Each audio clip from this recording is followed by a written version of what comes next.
I looked at 4 bills that were passed in the legislature this year. 2 of them are fairly benign. One clarifies the fuel mix language used by utilities to report to customers, and the other one updates appliance efficiency and design standards. And then you get into Bill 5116, the Energy Independence Act, the Clean Energy Bill. And I'm just going to go through some of the components of that. One of the things it does is it eliminates coal-sourced electricity by 2025. And I know PSE is already working on removing their coal-fired mix from their fuel mix. Then the second thing it does is it transitions the state electricity to 100% carbon neutral by 2030.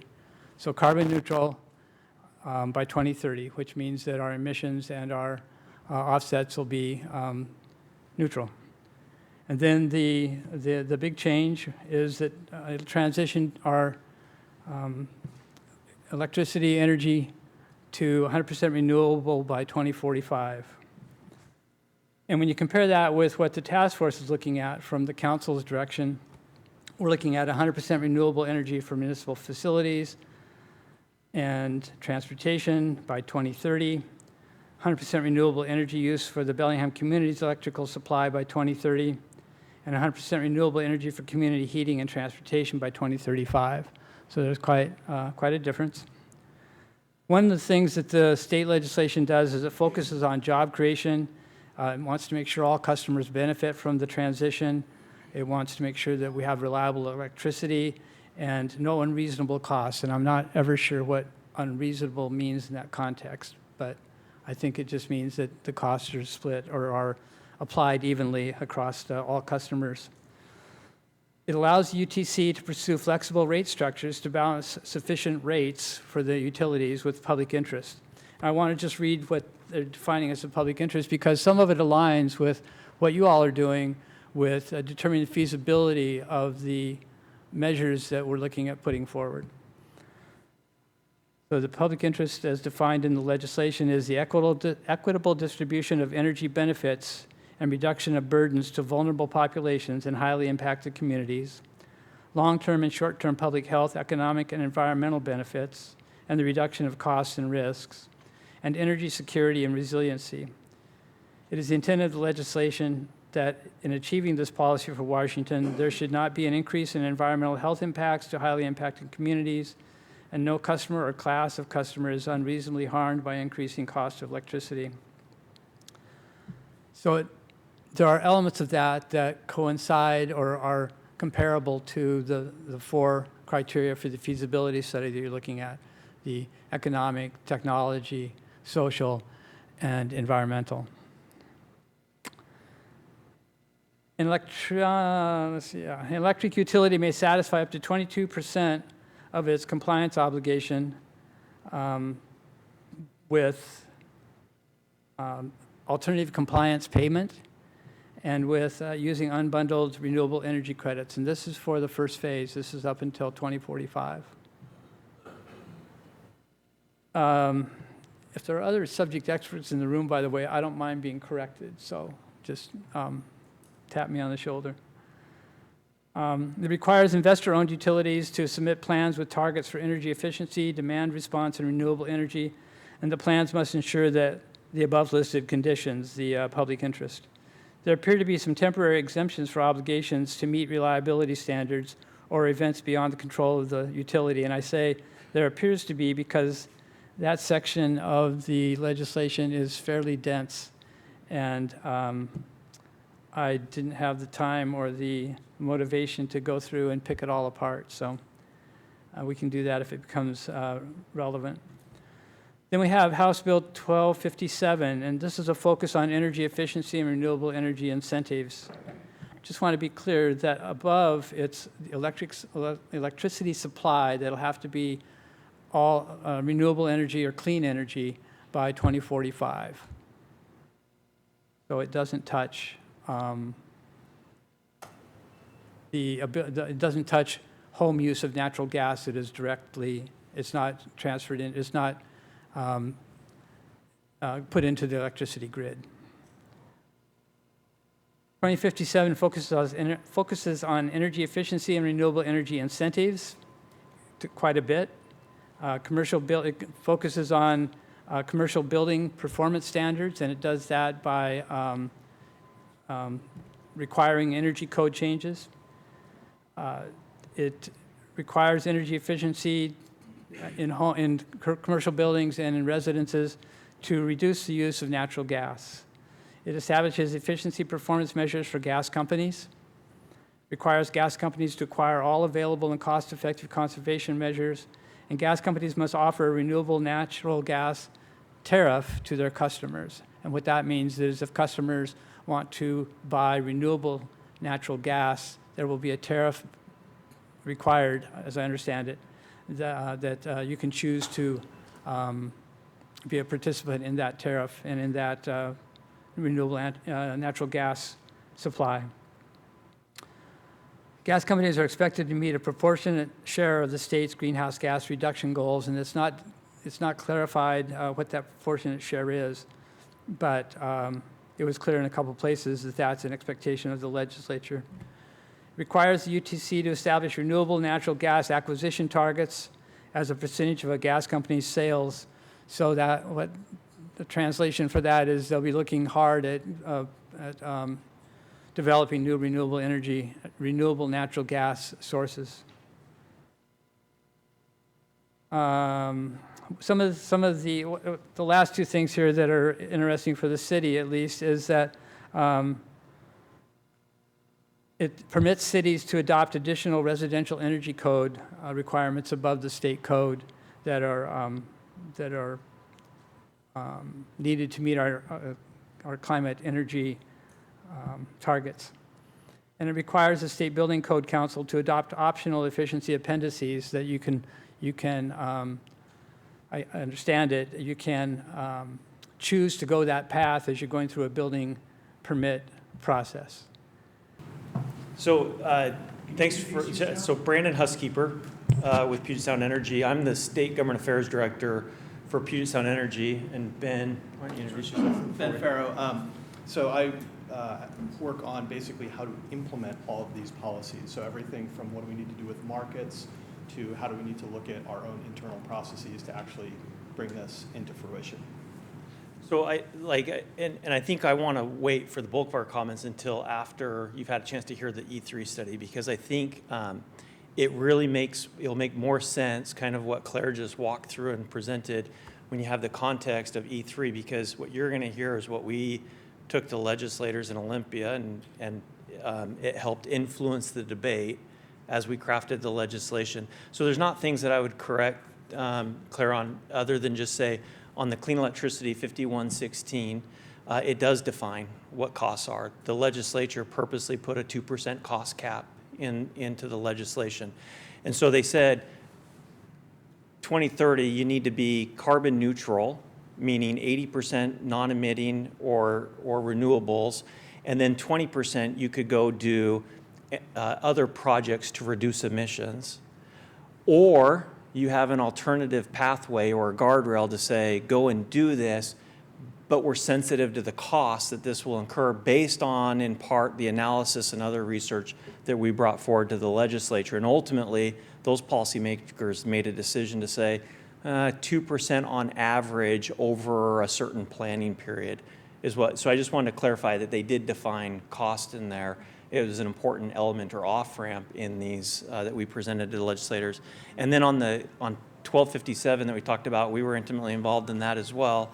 And I'll just note that, because people don't realize this, energy efficiency when it comes to gas, and I know we don't serve the gas up here, the Cascade does, but we're the largest gas provider in the state. And we've been doing conservation on natural gas for quite some time.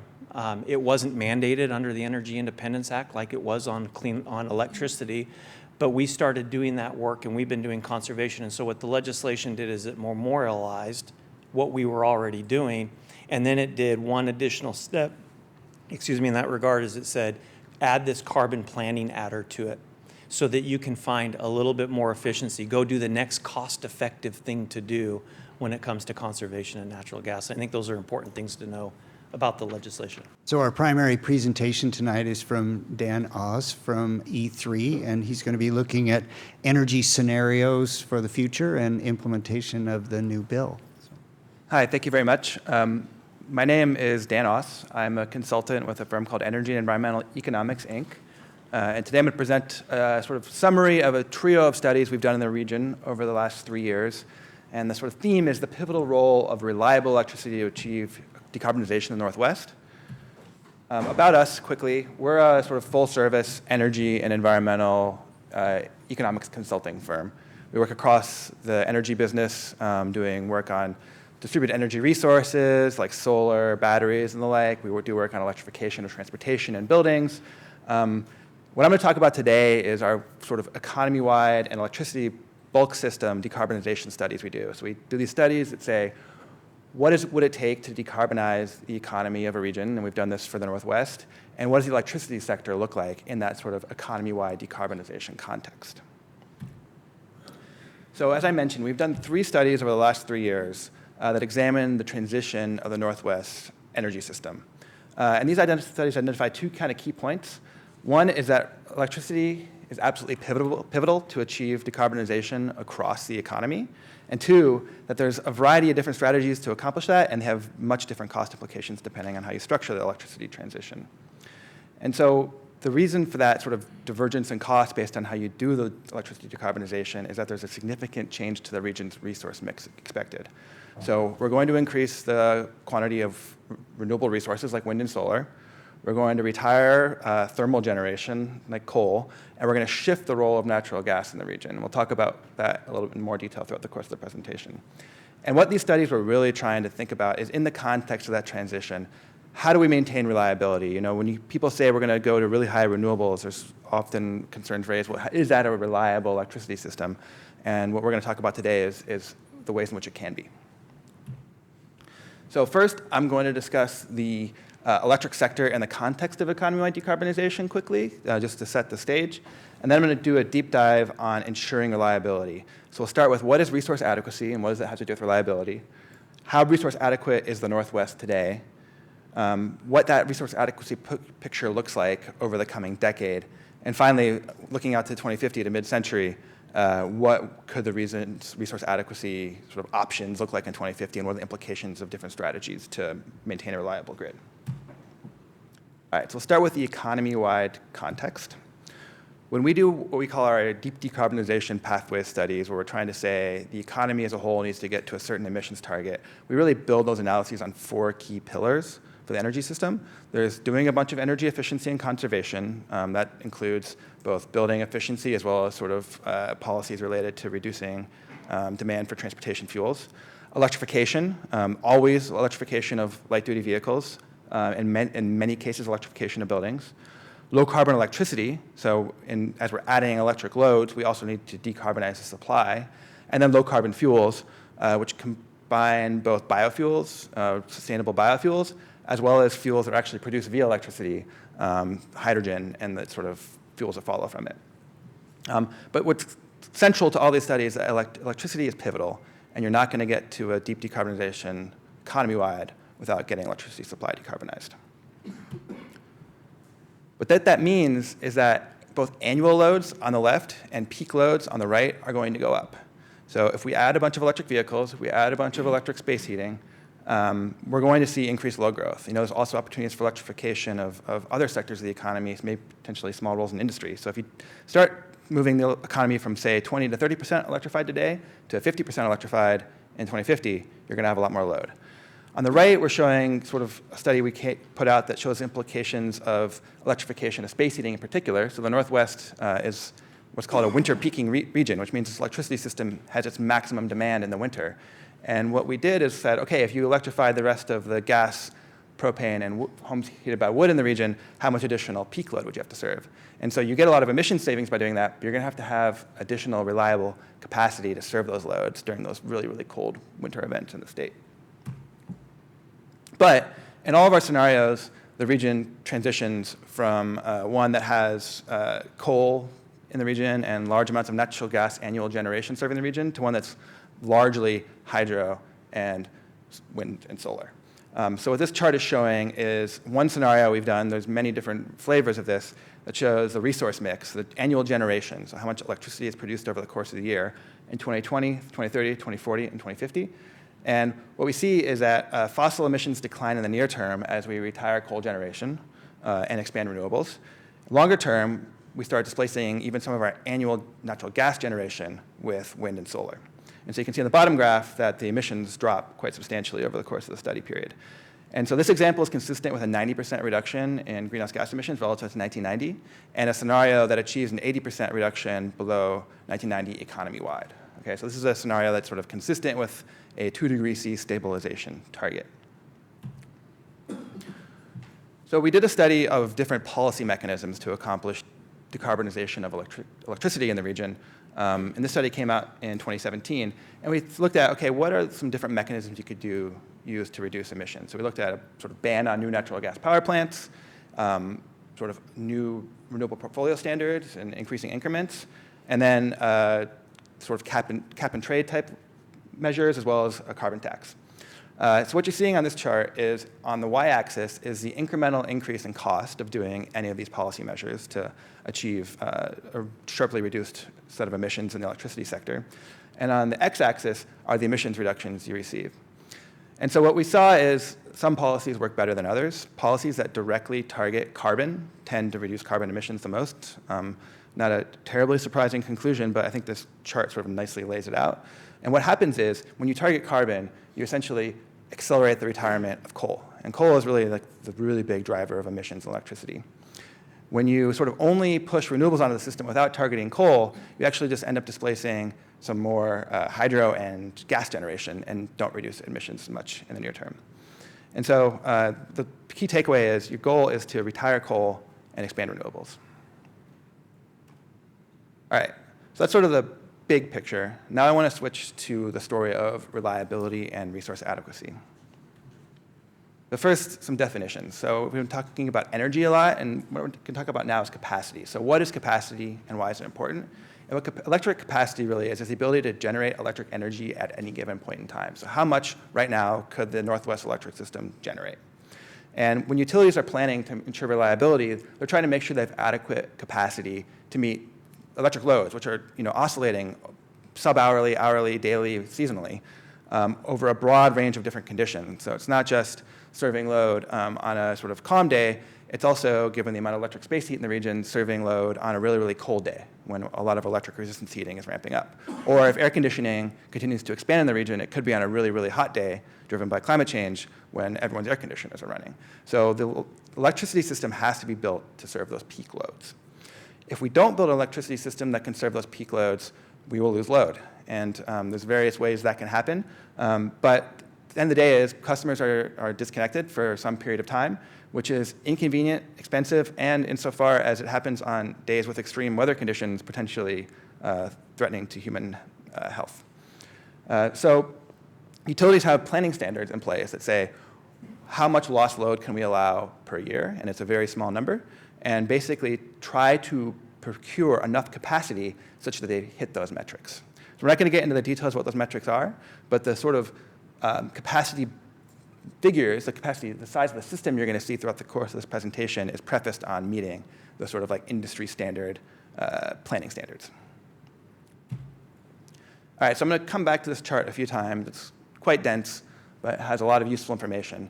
But this is a cold week in winter, and it's a sort of system that you'd have to plan for sort of week you'd have to plan for if you were in a sort of 100% renewable system with no dispatchable generation. And dispatchable generation means generation that you can turn sort of off or on when you like, rather than generation that is sort of on or off when the wind's blowing, sun shining, or when there's enough water in a hydro reservoir. So what I want to focus on this one is what is capacity. So in this case, we have this really high peak load on day 7. So a high load day, really cold day, and we have this 60 gigawatt peak load. So when I say we're serving peak load, we got to plan for an event like that. All right, so that's just a starting point. And then we'll get into later, different strategies to serve that load using renewables, and then some alternative strategies. All right, but I just want to start looking at how resource adequate the Northwest is today. So what's the current situation with the current mix of generation in the region? And just to put a graph in terms of capacity rather than energy, what this chart shows is the capacity, the nameplate capacity. How much could all the generation in the region generate? And what you see is almost half the capacity in the region is from the Northwest hydro system. There's about 1/3 from thermal power plants like coal and natural gas. And then the rest comes from mostly zero carbon resources like wind, nuclear, solar, biomass, and geothermal. And then there's also imports from outside of the region. And if you're interested in the sort of geographic scope of these different studies, it varies between the three, but it's described in the appendix slides that I think will be available online. But the key takeaway is that the Northwest is in what's called a tight load resource balance.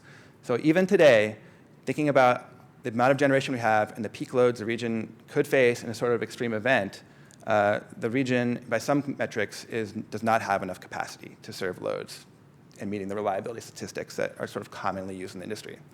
And so this isn't a study, this isn't a result that has only followed from E3's work. It's one that has come out of a number of different regional bodies, including the Bonneville Power Administration, the Northwest Power and Conservation Council, and the Association of Utilities that goes under the acronym PNUC. So these deficits in all of these studies are identified as coming from a combination of thermal power plant retirements, sort of that firm dispatchable capacity, and renewed load growth in the region. So the region had relatively flat load growth, certainly after the recession, but before that as well, due to sort of the region's commitment to energy efficiency over the past decades. But those both annual and peak loads are forecasted to increase over time. All right, so that's today. Let's fast forward to 2030 and begin to think about what resource adequacy looks like in the context of a clean energy transition.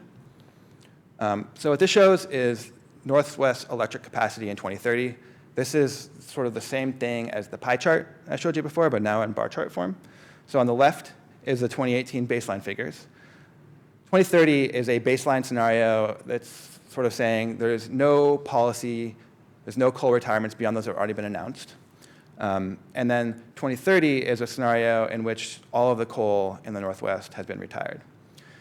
And so even in the sort of base case, if you assumed no planned coal retirements, the region, just due to load growth alone, would require 5 gigawatts of net new capacity by 2030. So that's 450 megawatts per year, which is the size of a pretty good sized power plant per year being built in the region. So it's a substantial amount of infrastructure being added to meet that. When you take into account 3 gigawatts of planned coal retirements in the region, you're now in the neighborhood of 730 megawatts per year. So 1.5, 2 power plants that need to be built every year. If you retire all the coal by 2016, you're at 1.5 gigawatts per year of capacity you'll need to build. All right, so that's 3 to 4 big power plants that you have to add to the Northwest system per year over that time. And right now, there's nothing on this order of magnitude being planned in the region to be built, at least not of firm dispatchable capacity. But by retiring all that coal, you get pretty sharp greenhouse gas emission reductions, right? So it's a goal that would be, it's an outcome that would be consistent with the region's policy priorities. So you may have noticed in that last slide that in that coal retirement scenario, there was a whole lot of natural gas generation. And I think the question is, why was there so much natural gas generation? And that's when you get into the sort of nuances of resource adequacy, which is what does capacity value mean for a resource? And how I'm going to use capacity value today is it's a resource's contribution to system reliability. So that means what proportion of a generator's nameplate capacity, that's how much it could produce, can we expect it to produce in times of system stress? And so this is a fairly complicated exercise involving sort of probabilistic computer modeling. But what we've come out with in studies in the region are these sort of 4 indicative figures here. There's a lot of nuance that you could dig into on the various reports we've written. But basically, your fossil resources, you say they get about 95% of the capacity value of their nameplate. And that reflects the fact that power plants break, there's forced outages, but they're generally available. Wind and solar both have very low capacity values, all right? And I'll get into why in a moment, but the wind doesn't always blow and the sun doesn't always shine. And when it doesn't happen together, you have a problem if you're in a largely wind and solar system for capacity purposes. And then the hydro system also is sort of capacity derated for planning purposes because droughts occur. And the hydro system is really, has a lot of capacity, but it's energy limited. So over the course of a year, there's only so much rain that falls up the entire sort of, say, Columbia River system, right? And you can only run so much water through it for a variety of reasons. There's treaties, there's wildlife, and then there's this sort of like maintaining flows for agricultural purposes. So there's a variety of reasons why the hydro system is limited, but suffice to say, it cannot provide its full nameplate capacity for planning purposes. All right, so why were the wind and solar figures so low? And I want to return to this figure. So focus on the green shape on this color. I guess it's quite bright green on the display. That is our variable generation, so that is our wind and solar generation. And what you can see is that in those days 3 and 10, we have just an incredible amount of energy being generated. This means we have something on the order of 100 gigawatts of capacity from wind and solar. But on days 6 and 7, we're only getting on the order of 5 to 15 gigawatts, maybe a little bit more than 5, 10 to 15 gigawatts on those days from those resources. And this is a result of a problem that they've identified in Germany, who have been working on this sort of high renewable transition for quite a while, and they even have a word for it. It is Dunkelflaute, and I think it translates to the dark doldrums. So it's a period of widespread cloudiness across a broad geographic area and no wind, right? And so when you are in a Dunkelflaute situation, and in this case we have a 2-day Dunkelflaute, they can go longer, and they will go longer on some cases, you are not going to have the nameplate capacity from your wind and solar resources. Even with a fairly broad set of geographic diversity, you really have to build the system on like a continental scale to get around this problem. And so what that means is if we don't have any thermal generation, and we're also in a drought year, so we're in a 1 in 20 drought year, which will happen, may happen more frequently with climate change, we have a gap between our load in black and our available supply, the green plus the blue, of 30 gigawatts. So for context, the peak loads of Oregon and Washington together today, on like the cold winter day, are on the order of 30 gigawatts. So it's a substantial amount of capacity we're missing in this scenario. All right, so that's going through 2030. Let's talk about 2050 and ways that we can deliver a high renewable system in a way that is reliable and resource adequate. All right. So this chart shows, 6 different versions of 2050, as well as our 2018 baseline again. And so I'll march from left to right. So the 2050 baseline just assumes there's no carbon policy. When you use the word baseline in this type of analysis, we're typically saying you just sort of like take the line you're on today and you just forecast it out to the future. It's not an expectation of what will actually occur. And then we show 5 different flavors of emissions reductions relative to 1990 electric sector emissions in the region. So there's a 60% reduction relative to 1990, an 80%, 90%, 98%, and then 100%. We have 0 carbon anywhere in the region being emitted from electricity. And what you can see is as we go from 60 to 90, it's sort of a steady shift from we have some natural gas to, and we're also still adding a lot of wind and solar, to less natural gas and more wind and solar. Where you see a step change is when we say 100% 0 carbon reduction. And that's the sort of equivalent to the week I showed you a moment ago. And in this case, what we're essentially saying is you have to build 97 gigawatts of wind, 46 gigawatts of solar, and 29 gigawatts of like utility scale storage in order to maintain a reliable system. And basically what you're trying to do there, I'll just flip back, is you're trying to add enough of that little tiny green wedge there on day 7 so that when you start stacking 7% times whatever amount of capacity you have, you are able to close that gap. So it's a tremendous amount of capacity you have to add to the region in order to hit that target. So, and then we'll get into the financial picture a little bit more in a moment, but removing that final 1% of carbon requires an additional $100 billion to $170 billion of investment just to get that last 1% of carbon. So I'll turn that into a sort of dollars per ton figure you may have seen in a moment, but that's a tremendous amount of investment. All right, so how can we do this? How can we keep that sort of natural gas capacity around and still meet our climate targets? And the way this works is our gas capacity factor declines significantly at higher levels of decarbonization. So this shows everything but our 2018 baseline. And what it shows is how often the gas plants are run. It's called a capacity factor, which is what number, if you divide the number of hours of years the plant is running by 88760 hours in a year, like what's the percentage it's running per year, in short.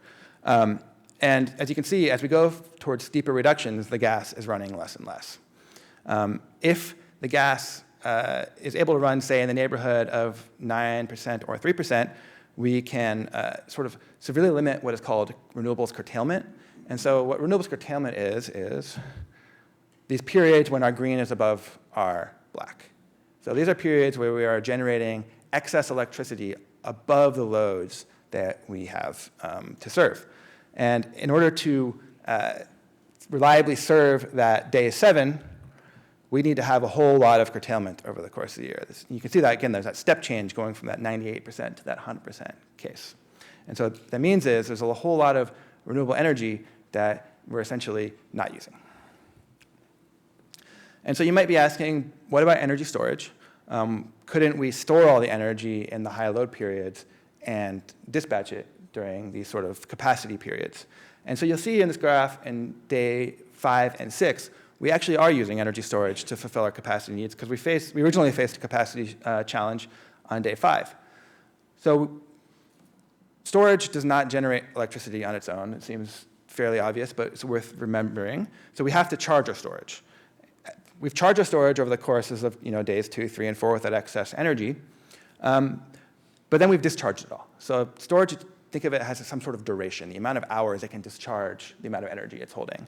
And in this case, we've sort of discharged all of the energy in the battery. And once we get to days 6 and 7, there isn't enough energy across the entire electricity system to recharge those batteries. So it has effectively no value for us during that period. So you could say that we can add more and more and more storage so we can fill that in, but actually we found that it's more cost effective to just build that really, really high amount of renewables and curtail all the electricity than build a ton of storage given cost today. Although we'll talk about the cost implications of even that strategy being not great in a moment.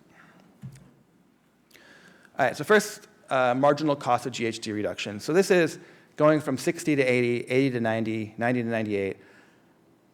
How much money are you paying per ton of greenhouse gas emissions reduced, dollars per ton?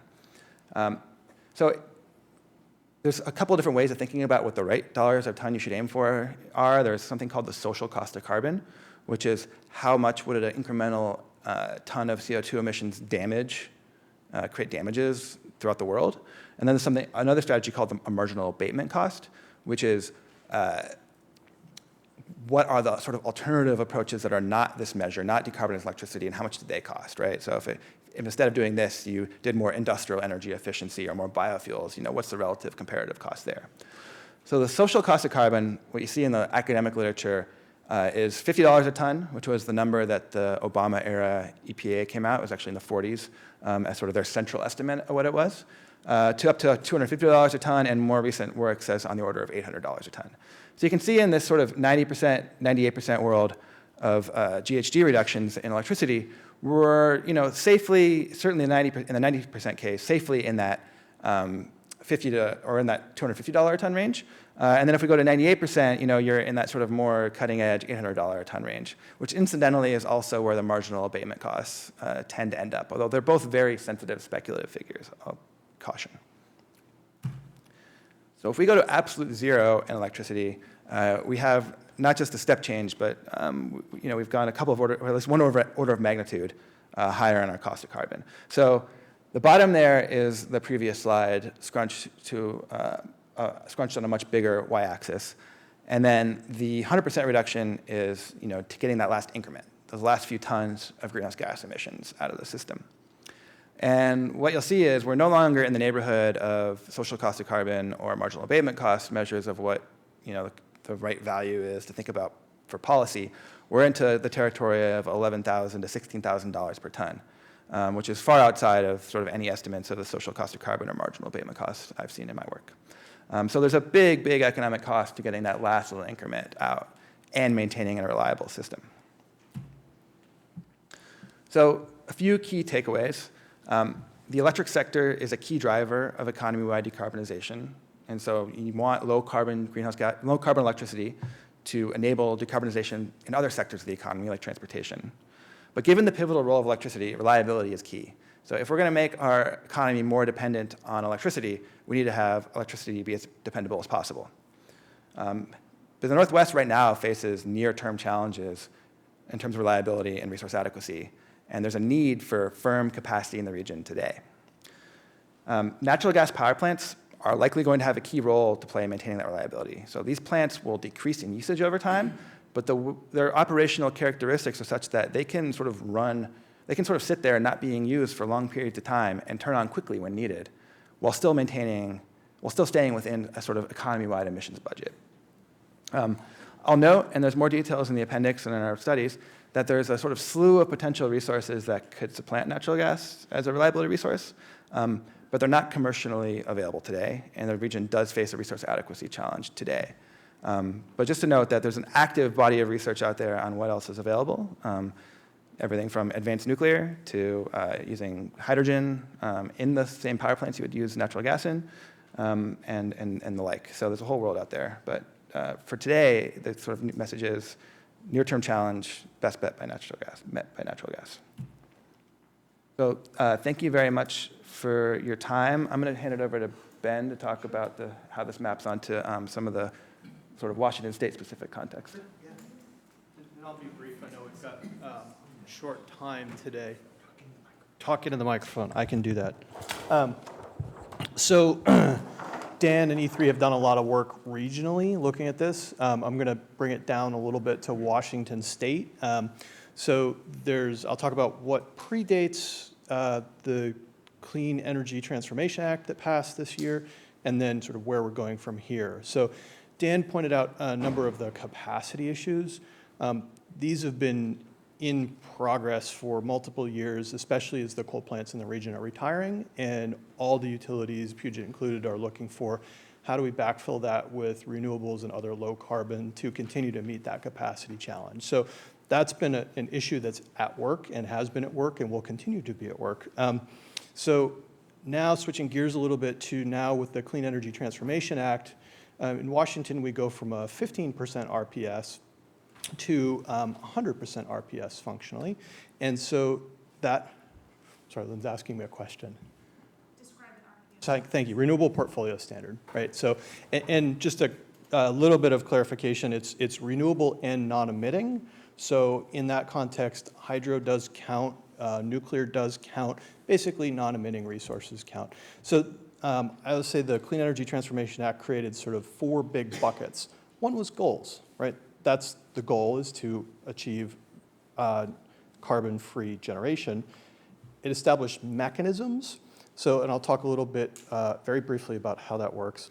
It established some enablers, and then it established a number of factors to help implement and help make sure that everybody's included in the transition, as well as customer protections and cost protections. So the goals we've talked about, the mechanisms really are thinking about for the utilities, how do we consider the cost of carbon, and how do we consider these new targets, and how we look at what resources will be needed in the future.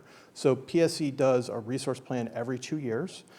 We will have a new one out in early 2020, I believe January 2020, and so we're incorporating these pieces into that. There'll be another one 2 years later. So it's really an evolving thing as we look over the 25-year horizon of making this happen. That's some of the mechanisms. We will file something called a Clean Energy Implementation Plan that will say, here's what we're going to do over the next 4 years. The first one of those is due January 1, 2022. That applies to all the utilities in the state. The third thing I mentioned was enablers. So there's several key enablers. Claire mentioned some reform to how utilities in the state, both public and private, are regulated and overseen. Another key thing is there's a number of regional-based studies that are really important. One of them is how are the energy markets going to function with these new standards? Because while Washington as a state has targets, Oregon has a little different targets, California has different targets, but we trade energy across the whole West. The whole Western interconnect actually moves together. So those are really important market mechanisms to work through. And then finally is starting to think about what's the transmission picture need to be as we bring on a lot of these renewable resources. And they will be a mix of distributed local resources and probably some centralized resources as well. That's going to be a balance economically and what can actually be built. But there's also a question of just how do we move power around as sources change. So those are kind of the enablers bucket. And then finally, I mentioned that there's kind of a customer bucket to this. And there's a number of things in there. I think Claire covered them very well about ensuring that costs don't fall disproportionately to any customers, that especially lower income and traditionally disadvantaged customers see benefits in this, and that there's protection on costs for customers as well. So those are kind of the four pieces. The big next steps for PSE is we now have a cross-functional team that covers about half the company realistically, from generation, transmission, distribution, and customer, as well as climate, policy, regulatory, everybody working on the implementation side. That's my job, is to keep those folks on track. And then that will lead into, through the resources plan and into that clean electricity or clean energy implementation plan. So that was a lot. I tried to be brief. So I know we're short on time, so I'll stop there. Very good.